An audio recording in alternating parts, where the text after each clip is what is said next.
નમસ્કાર, આપ જોઈ રહ્યા છો ઝી 24 કલાક અરાઉન્ડ ગુજરાત સાથે હું છું સિદ્ધિ, મારી સાથે સહયોગી મિથુન। લોકસભા ચૂંટણીના પડઘમ વાગી ચૂક્યા છે અને ગુજરાતમાં જે રીતે જોરશોરથી પ્રચાર પણ થઈ રહ્યો છે, પરંતુ ક્યાંક ને ક્યાંક નેતાઓના વાણી વિલાસ પણ સામે આવ્યા છે। તેના સામે ચૂંટણી પંચ પણ કાર્યવાહી કરી છે। વાત કરીએ સુરતથી, તો ચૂંટણી કાર્યક્રમમાં કોંગ્રેસના કાર્યકરોને હરામઝાદા કહેવા બદલ ભાજપના પ્રદેશ અધ્યક્ષ જીતુ વાઘાણી સામે કોર્ટમાં ફરિયાદ થઈ છે। ફિરોઝ પઠાણ નામના નેતાએ ફરિયાદ કરતા જણાવ્યું છે કે જીતુ વાઘાણી આવા નિવેદન આપી અંધાધૂંધી ફેલાવે છે। જીતુ વાઘાણી સામે આઈપીસી કલમ 294 ક, 504, 505 અને 506 મુજબ ફરિયાદ કરવામાં આવી છે। ઉલ્લેખનીય છે કે સુરતમાં એક ચૂંટણી કાર્યક્રમમાં તેણે હરામઝાદા શબ્દનો ઉપયોગ કોંગ્રેસ માટે કર્યો હતો। સંવાદદાતા તેજસ મોદી ફોનલાઈન પર। તેજસ, જીતુ વાઘાણીએ જે નિવેદન આપ્યું હતું સુરતમાં, તેને લઈ કોર્ટમાં ફરિયાદ થઈ છે, શું ફરિયાદ? જીતુ વાઘાણીએ જે શબ્દનો પ્રયોગ કર્યો હતો તેની સામે કોંગ્રેસના કાર્યકર્તાઓ જે તે સમયે નારાજગી વ્યક્ત કરી હતી। ત્યારબાદ ચૂંટણી પંચે બહુ મોટો ફરિયાદ દાખલ કરીને તપાસ સુરત કલેક્ટરને સોંપી હતી। જોકે સુરત કલેક્ટરની તપાસની અંદર સમગ્ર મામલે ક્લીન ચીટ આપવામાં આવી હતી। આજે બપોર બાદ સુરત કોંગ્રેસના કાર્યકર્તા ફિરોઝ પઠાણે કોર્ટમાં ફરિયાદ દાખલ કરી છે। અલગ અલગ આઈપીસી ધારામાં ફરિયાદ દાખલ કરવામાં આવી છે, તેમાં 100 વર્ષ કહેવામાં આવી છે કે પ્રકારના શબ્દનો પ્રયોગ જીતુ વાઘાણી કરે છે તે અંધાધૂંધી ફેલાવી રહ્યા છે, ત્યાં અરાજકતાનો માહોલ ઉભો કરવાનો પ્રયાસ કરી રહ્યા છે। આ ઘટનાની અંદર હવે કોર્ટ દ્વારા નોટિસ કાઢવામાં આવશે। જે ગુજરાતના ચૂંટણી કમિશનર છે તેમને પણ આ ઘટનાને ગંભીરતાથી લીધી છે અને ખાસ જો વાત કરવામાં આવે તો જે સુરતના ચૂંટણી વિભાગનો જે જવાબ છે જે તમને ક્લીનચીટ આપી છે તેની સામે કોઈ સવાલ ઉભા કરીને તેની પાસે રિપોર્ટ માંગવામાં આવી છે। કે જીતુ વાઘાણીના કિસ્સામાં હાલ મુશ્કેલી ઉભી થઈ છે। જી બિલકુલ તેજસ, આભાર માહિતી બદલ। તો જે રીતે અપશબ્દનો પ્રયોગ કરવા બાબતે કોર્ટમાં ફરિયાદ દાખલ કરવામાં આવી છે। ફિરોઝ પઠાણ નામના નેતાએ ફરિયાદ કરી છે કે જીતુ વાઘાણી દ્વારા અપમાનજનક શબ્દનો પ્રયોગ કરવામાં આવ્યો।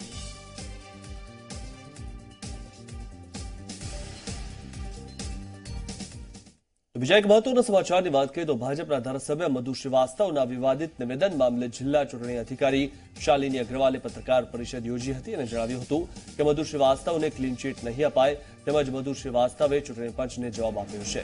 જિલ્લા ચૂંટણી અધિકારીએ આચારસંહિતાનો ભંગ થયો હોવાનું માન્યું છે, તેમજ જિલ્લા ચૂંટણી અધિકારીએ પોલીસને આ કેસની તપાસ કરવા માટે આદેશ પણ આપ્યા છે।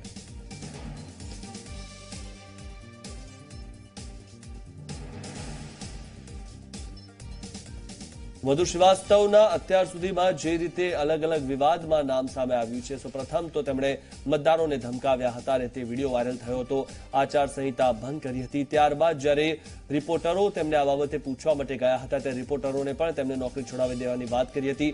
ગઈકાલે તેમણે અધિકારીઓને પણ 14મું રતન બતાવી દેવાની વાત કરી હતી। ભાજપના વાઘોડિયાના ધારાસભ્ય મધુ શ્રીવાસ્તવ દ્વારા જે રીતના વિવાદિત બોલ બોલવામાં આવ્યા હતા તેની ફરિયાદ મુખ્ય ચૂંટણી અધિકારી વડોદરાને મળી હતી, ત્યારે ફરિયાદ બાદ કયા પ્રકારની કાર્યવાહી કરવામાં આવી છે તે માટે આપણી સાથે વાત કરવા માટે ખુદ જિલ્લા ચૂંટણી અધિકારી શાલિની અગ્રવાલજી છે, તેમની સાથે વાત કરીશું। મેમ, જે રીતના ફરિયાદ તમને મળી હતી, ફરિયાદ પછી જે જવાબ આપવાનો હતો, શું જવાબ આપવામાં આવ્યો હતો મધુ શ્રીવાસ્તવ? આપ સમગ્ર પ્રકરણમાં assistant returning officer, nodal officer આચારસંહિતા અને એમના તરફથી જવાબ રજૂ કરવામાં આવ્યા હતા અને એમને જવાબ રજૂ કર્યો છે કે એ ગુજરાતના નથી, એમની ગુજરાતી માતૃભાષા નથી અને એક જ શબ્દના અનેક અર્થ હોય છે। સાથે સાથે કયા રેફરન્સમાં એ બધી કહેવામાં આવ્યું હતું એ રેફરન્સ પણ એમને પોતાના ખુલાસામાં બતાવ્યું છે અને એ સમગ્ર વિગતો ધ્યાને લઈને અમે નિર્ણય કર્યો છે। ખાસ કરીને એમને જે જવાબ આપ્યો હતો એનાથી કેટલું સંતુષ્ટ છે ઇલેક્શન કમિશન? અહીંયાથી આચારસંહિતા બાબતમાં એમને કડક તાકીદ આપવામાં આવી છે અને આ પત્ર પણ એમને આજે મોકલવામાં આવ્યું છે। કડક તાકીદમાં શું કહેવામાં આવ્યું છે? શું આચારસંહિતાનો ભંગ માની રહ્યા છો આપ? આમાં એ જ કહેવામાં આવ્યું છે કે ભવિષ્યમાં એવા કોઈ પણ પ્રકારના પ્રસંગ ના બને અને ચૂંટણી પંચની ગાઈડલાઇન્સ મુજબનું વાણી વર્તન થાય એના માટેની તાકીદ આપવામાં આવી છે। એટલે ક્લીન ચીટ નથી આપવામાં આવી? નથી। ખાસ કરીને પોલીસને તમે જાણ કરી છે, પોલીસને શું કયા પ્રકારની જાણ કરવામાં આવી છે? થ્રેટનિંગ ઓફ વોટર્સ જો છે એ પોલીસના કાર્યક્ષેત્રમાં આવતું હોય અમે એમને પત્ર લખ્યું છે અને પછી આગળની ઉચિત કાર્યવાહી કરશે। બીજી વસ્તુ તમને પૂછવા માંગીશ કે જે રીતના મીડિયા સાથે પણ જે ગેરવર્તણૂક કરી હતી એ બાબતે પણ તમે ગંભીરતાથી લીધી છે, એના મામલે શું કાર્યવાહી કરી? મીડિયા સાથેનું જો ગેરવર્તન થયું હતું, મીડિયા તરફથી અમને સતત 2 દિવસ સુધી આવેદનપત્રો આપવામાં આવ્યા હતા અને અમે તાત્કાલિક એ પોલીસ અધિક્ષક શ્રી અને કમિશનર ઓફ પોલીસને આના માટે ભારતીય જનતા પાર્ટીના રાષ્ટ્રીય અધ્યક્ષ અમિત શાહ અમદાવાદ આવી પહોંચ્યા છે. અમદાવાદ એરપોર્ટ ખાતે તેમનું આગમન થઈ ગયું છે. સીધા દ્રશ્ય એરપોર્ટ પરથી અમે આપને બતાવી રહ્યા છીએ. ચૂંટણી પ્રચાર માટે ભાજપ અધ્યક્ષ અમિત શાહ અમદાવાદ આવ્યા છે. સંવાદદાતા બ્રિજેશ દોશી ફોન લાઈન પર. બ્રિજેશ, અમિત શાહ અમદાવાદ આવી પહોંચ્યા છે, શું કાર્યક્રમ સમગ્ર તેમનો? જો વાત કરવામાં આવે તો અમિત શાહના પરિવારમાં તેમની પૌત્રીનો જન્મદિવસ છે અને તેના માટે તેઓ પહોંચ્યા છે. પહેલા તેઓ ગઈકાલે રાત્રે આવવાના હતા, પરંતુ ગઈકાલે રાતનો જે છે તેમનો પ્રવાસ મુલતવી રહ્યો હતો અને આજે તેઓ રાત્રે મોડી સાંજે પહોંચ્યા છે અને તેઓ રોકાણ કરવાના છે. આવતીકાલના જે છે કોઈ રાજકીય કાર્યક્રમો નથી, પરંતુ ઘરના જે કાર્યક્રમ છે, સામાજિક કાર્યક્રમ કહી શકાય, પોતાની પૌત્રીનો જન્મદિવસ હોવાના કારણે પરિવાર સાથે મનાવી રહ્યા છે અને એટલા માટે તેઓ અહીંયા પહોંચ્યા છે. અને સાથે જે રીતે વાત કરવામાં આવે તો આવતીકાલે તેઓ સવારે ફરી તેમના જે શિડ્યુલ વાળા કાર્યક્રમો છે તે કાર્યક્રમો અનુસાર દિલ્હી જવા રવાના થશે. પણ હાલ પૂરતું આજના દિવસે તેઓ અહીંયા આવ્યા છે, સીધી રીતે રાજકીય કર્મો ચોક્કસ હશે. પણ જે મુલાકાત છે, મુલાકાત પારિવારિક મુલાકાત છે અને તેમની પૌત્રીના કારણે તેઓ અહીંયા પહોંચ્યા છે અને તેમનો જન્મદિવસની ઘરે ઉજવણી કરશે. પરિવાર સાથે જન્મદિવસ મનાવવામાં આવશે અને એટલા માટે અમિત શાહ જે છે અત્યારે અમદાવાદ પહોંચ્યા છે. બિલકુલ બ્રિજેશ, આભાર માહિતી બદલ. તો અમિત શાહ અમદાવાદ આવી પહોંચ્યા છે. કોઈ રાજકીય કાર્યક્રમ કે પ્રચાર કાર્યક્રમ નથી, પરંતુ તેઓ પોતાની પૌત્રીના જન્મદિવસની ઉજવણી કરવા માટે એક પારિવારિક કાર્યક્રમમાં ઉપસ્થિત રહેવા માટે અમદાવાદ ખાતે આવ્યા છે. પરિવાર સાથે તેઓ જન્મદિવસની ઉજવણી કરશે અને પરિવાર સાથે તેઓ સમય વિતાવશે અને પારિવારિક કાર્યક્રમ પૂર્ણ કર્યા બાદ ફરીથી આવતીકાલે તેઓ દિલ્હી જવા રવાના થશે.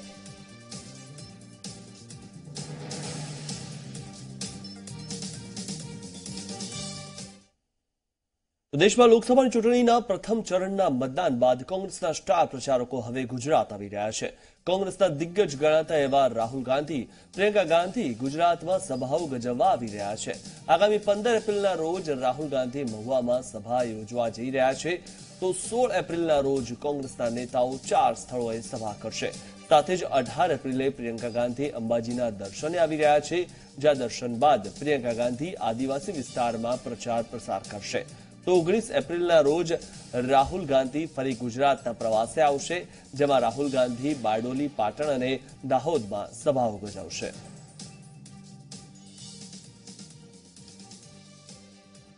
આજે પહેલા તબક્કાનું મતદાન પૂરું થઈ ચૂક્યું છે, ત્યારે હવે બીજા તબક્કાથી 7 તબક્કા સુધીના જે મતદાન છે તે તમામ બેઠકો પર બંને પક્ષોની નજર છે.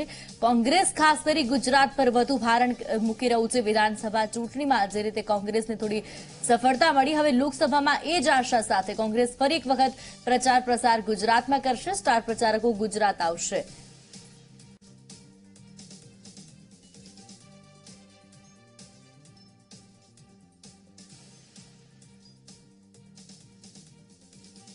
મહત્વના સમાચારની વાત કરીએ તો મોહન કુંડારિયા સામે કોંગ્રેસ દાખલ કરાવશે ફરિયાદ. મેયરના બંગલે પ્રેસ કોન્ફરન્સ યોજવાને લઈને ફરિયાદ દાખલ કરાવશે. કોંગ્રેસે ગણાવ્યો આચારસંહિતાનો ભંગ. લલિત કગથરાએ નિવેદન આપ્યું છે, કલેક્ટરને મૌખિક ફરિયાદ કરી, હવે લેખિતમાં પણ ફરિયાદ કરીશું. તો મેયરના બંગલેથી પ્રેસ કોન્ફરન્સ કરી હતી, તેને લઈને આચારસંહિતા ભંગની ફરિયાદ કોંગ્રેસે કરી છે. મૌખિક ફરિયાદ કરી, હવે લેખિતમાં પણ ફરિયાદ કરીશું, તે વાત કોંગ્રેસે કરી છે.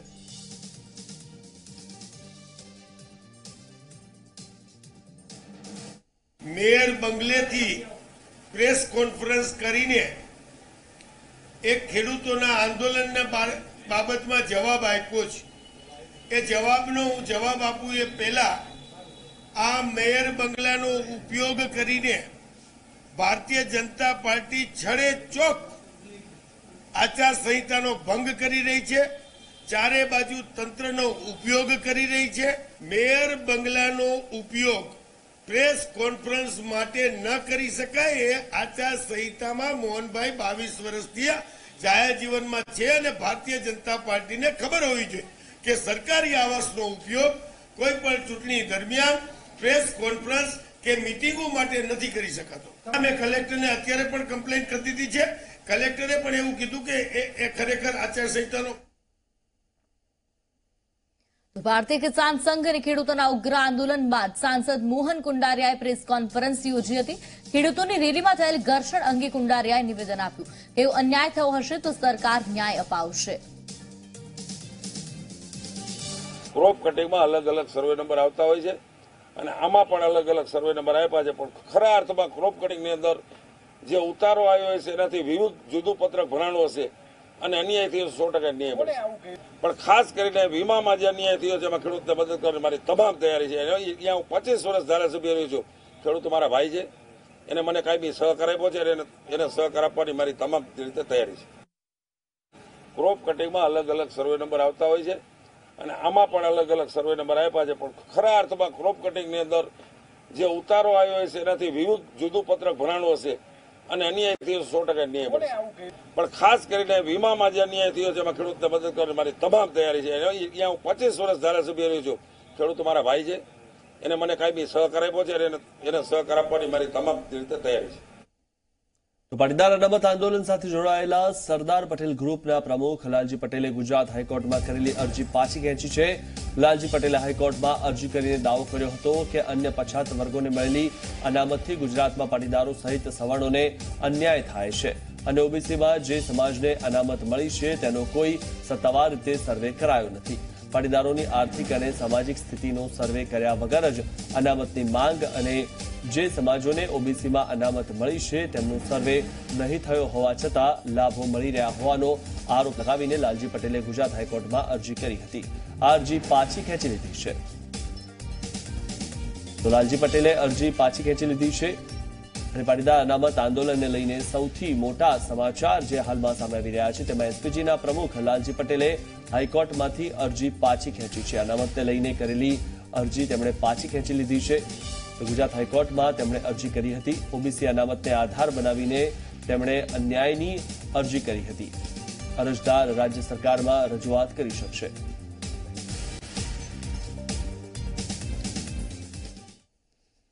આગળ વાત કરીએ 26 એપ્રિલના રોજ લેવાનાર ગુજકેટ પરીક્ષાનું ટાઈમ ટેબલ જાહેર કરવામાં આવ્યું। સવારે 10 થી 12 ભૌતિક વિજ્ઞાન અને રસાયણ વિજ્ઞાનની પરીક્ષા લેવામાં આવશે। બપોરે 1 થી 2 વાગ્યા વચ્ચે જીવ વિજ્ઞાન વિષયની પરીક્ષા લેવામાં આવશે। બપોરે 3 વાગ્યાથી 4 વાગ્યા દરમિયાન ગણિતનું પેપર રહેશે। ગુજકેટ પરીક્ષાનું ટાઈમ ટેબલ જાહેર કરવામાં આવ્યું છે। ધોરણ 12 વિજ્ઞાન પ્રવાહના વિદ્યાર્થીઓ માટે ગુજકેટની પરીક્ષા લેવામાં આવે છે, ત્યારે ગુજકેટ પરીક્ષાને લઈ તમામ વિષયોનું ટાઈમ ટેબલ જાહેર થયું છે।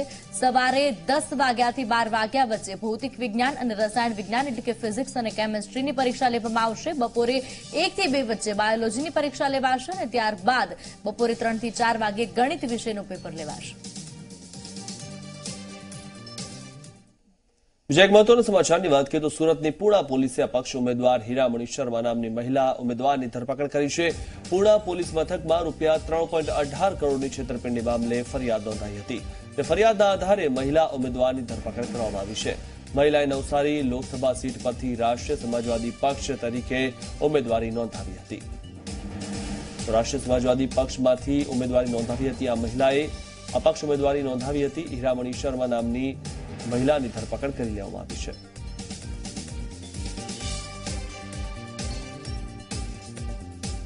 આરોપી છે તે એક નિલેશ કળથિયા કરી અને હીરામણી શર્મા આ બંને રઘુવીર ટેક્સટાઇલ મોલમાં બેસતા હતા। એ લોકોએ 35 કરોડ રૂપિયાનું માર્કેટમાં ચીટિંગ કરેલું। નાના નાના લોકો જોબ વર્ક વાળા હતા, જે લોકો ગ્રે વાળા કાપડની જે બનાવટ વાળા હતા તે બધાના લોકોનું ચીટિંગ કરેલું છે। ઘણી બધી ફરિયાદો છે આના પર, છતાં બી તેમને સમાજવાદી પાર્ટીમાં ઉમેદવારીનું ફોર્મ ભરેલું છે અને ટિકિટ બી મળેલી છે એમને। એ છતાં આ લોકોએ ટિકિટ કઈ રીતે આપી, એક તો સવાલ એ રહ્યો। મારી સાથે મેં એને કે 50 લાખનું જોબ વર્ક મજૂરીનું કામ કરેલું હતું, તો હાલ સુધી 1 રૂપિયો પણ આપ્યો નથી મને અને એ રીતે કરીને ચીટિંગ કરેલું છે। આવી રીતે ઘણા લોકો ભોગ બનતા રહ્યા છે। વાત કરીએ પાદરાની તો ખેડૂતોનું સરકારી પુરવઠાના ગોડાઉનને હોબાળો કર્યો છે। સમયસર તુવેરના પાકની ખરીદી ન કરાતા ખેડૂતો રોષે ભરાયા। તાલુકાના ખેડૂતોને તુવેરના ટ્રેક્ટર છેલ્લા 2 દિવસથી સ્ટોપ કર્યા છે। તુવેરની ખરીદીની છેલ્લી તારીખ 14 એપ્રિલ છે। વડોદરા કિસાન સંઘના પ્રમુખની આંદોલન કરવાની પણ ચીમકી સામે આવી છે। આવતીકાલે રોડ પર ટ્રેક્ટર ગોઠવી ખેડૂતો આંદોલન કરશે। સમયસર તુવેરની ખરીદી ન થતા ખેડૂતો દ્વારા આંદોલન કરવાની ચીમકી ઉચ્ચારવામાં આવી છે। ખેડૂતોમાં રોષ જોવા મળ્યો છે, કારણ કે તુવેરની ખરીદી માટે 14 તારીખ છેલ્લો દિવસ છે, છતાં પણ આજે તુવેરની ખરીદી ન કરવામાં આવી।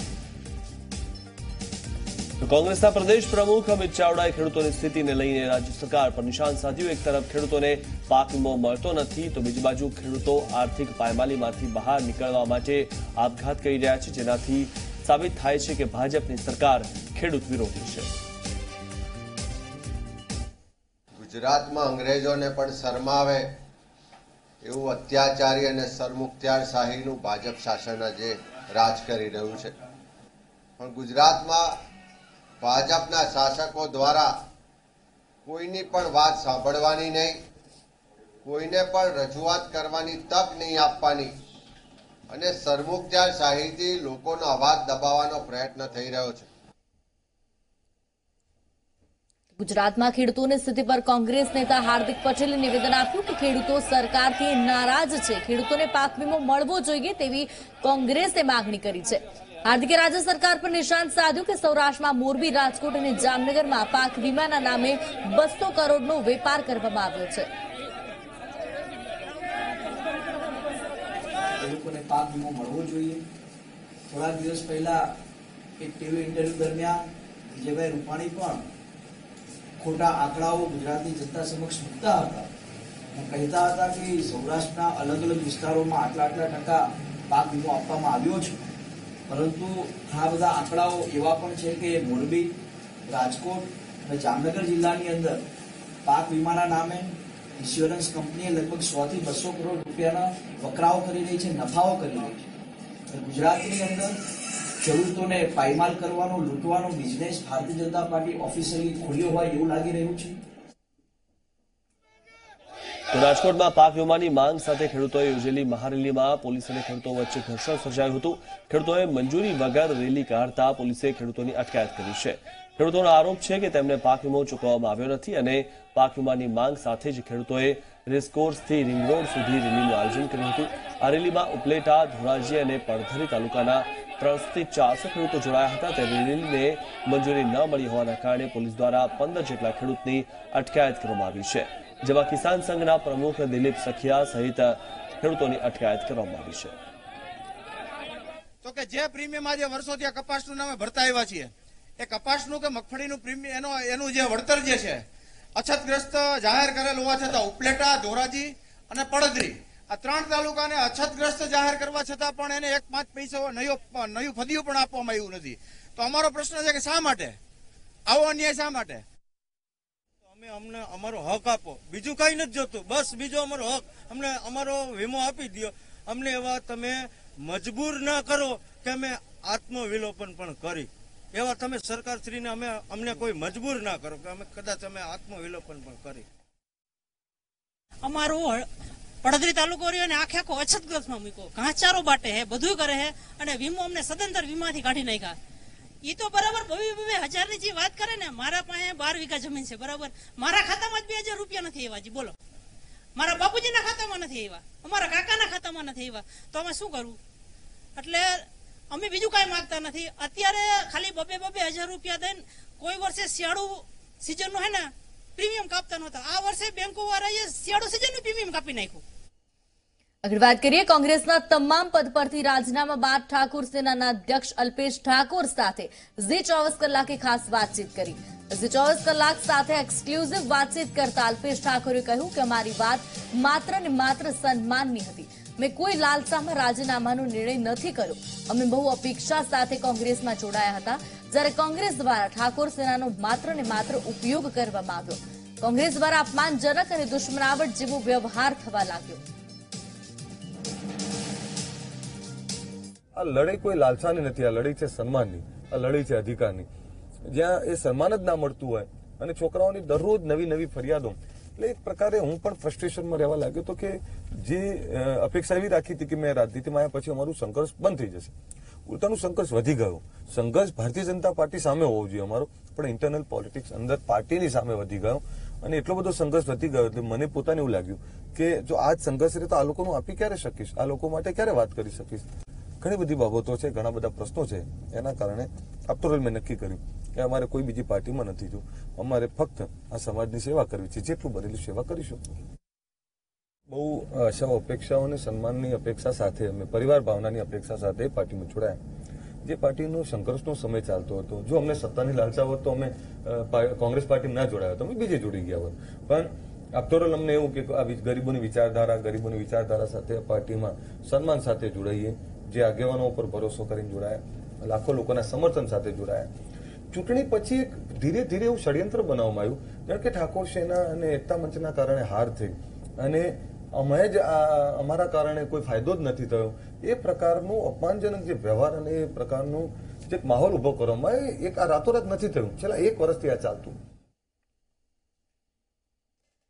કલ્પેશ ઠાકોરના રાજીનામા બાદ ઠાકોર સેના હરકતમાં આવી છે. પાટણની એક હોટેલમાં ઠાકોર સેનાના કાર્યકરો અને હોદ્દેદારોએ બેઠક યોજી હતી અને પોતાનું સ્ટેન્ડ નક્કી કર્યું હતું.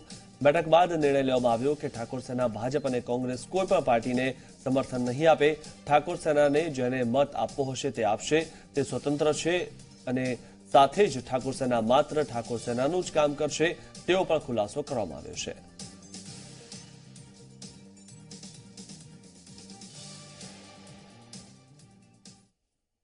ગુજરાતમાં લોકસભાની ચૂંટણીની હવે ગણતરીના જ દિવસો બાકી છે, ત્યારે જાણે ફરિયાદોનો દોર ચાલી રહ્યો હોય તેવું લાગે છે. અગાઉ ભાજપે કોંગ્રેસની ન્યાય યોજનાને લઈ ફરિયાદ કરી હતી, તો બીજી તરફ કોંગ્રેસે પીએમ મોદીની સામે આચારસંહિતા ભંગની ફરિયાદ નોંધી. જે જવાનો શહીદ થાય છે, આપણા માથા કપાય છે આપણા જવાનોના, એના નામે મત માગી અને માત્ર જવાન અને આપણી બહાદુર જે ફોજ છે એનું જ અપમાન નથી કર્યું, પરંતુ મોડેલ કોડ ઓફ કન્ડક્ટનું વાયોલેશન કર્યું છે. એટલે નરેન્દ્ર મોદીજીને જાણતા હોવા છતાં કર્યું છે, એટલે એમની સામે ફરિયાદ નોંધાવવી જોઈએ અને એની એરેસ્ટ થવી જોઈએ. ગુજરાતના સપૂત નરેન્દ્રભાઈ મોદી એ પ્રધાનમંત્રી બન્યા છે, એટલે કોંગ્રેસ હંમેશા ગુજરાત અને ગુજરાતના નેતૃત્વની ઈર્ષ્યા કરે છે, ગુજરાતના નેતૃત્વને હંમેશા ટાર્ગેટ કરે છે, ગુજરાતના નેતૃત્વને હંમેશા બદનામ કરવાનો પ્રયાસ કરે છે. ગુજરાતમાં લોકસભા ચૂંટણીની તારીખ નજીક આવતી જાય છે, તેમ તેમ મતદારોને લોભાવવા ઉમેદવારો ચૂંટણી પ્રચારના અવનવા કિમિયા અજમાવી રહ્યા છે. દાહોદ લોકસભા બેઠકના ચૂંટણી પ્રચાર માટે સંતરામપુરના ધારાસભ્ય કડાણાના રાઠડા બેટ ખાતે હોડીમાં બેસીને પ્રચારમાં નીકળ્યા હતા.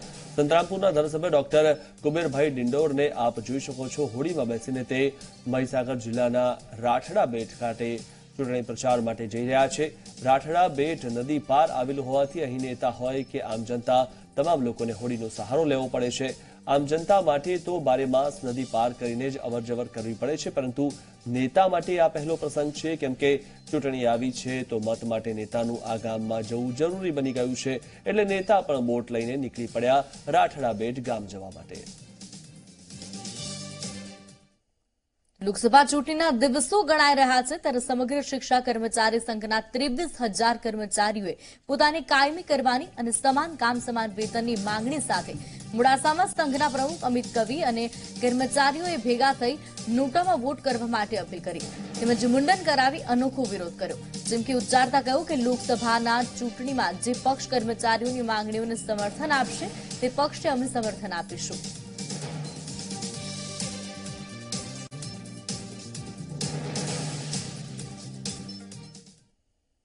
ભરૂચના ધોળીકુઈ બજાર વિસ્તારમાં ભાજપના પ્રચાર દરમિયાન હોબાળો થયો. રોડ રસ્તા અને ગંદકીથી ત્રસ્ત સ્થાનિકોનો વિરોધ, તો પોલીસે પહોંચીને મામલો થાળે પાડ્યો હતો. ઘટનાસ્થળે પહોંચી તેને મામલો થાળે પાડ્યો હતો, ત્યારે સ્થાનિકોનો વિરોધ જોવા મળ્યો હતો.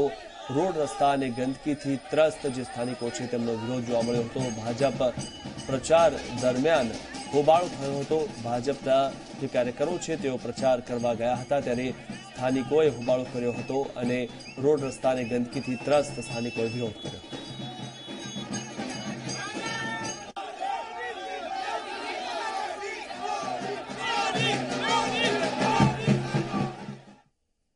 તો રાઉન્ડ ગુજરાતમાં અત્યારે આટલું જ. મને અને મિથુનને રજા આપશો. આપ જોતા રહો ઝી 24 કલાક. નમસ્કાર.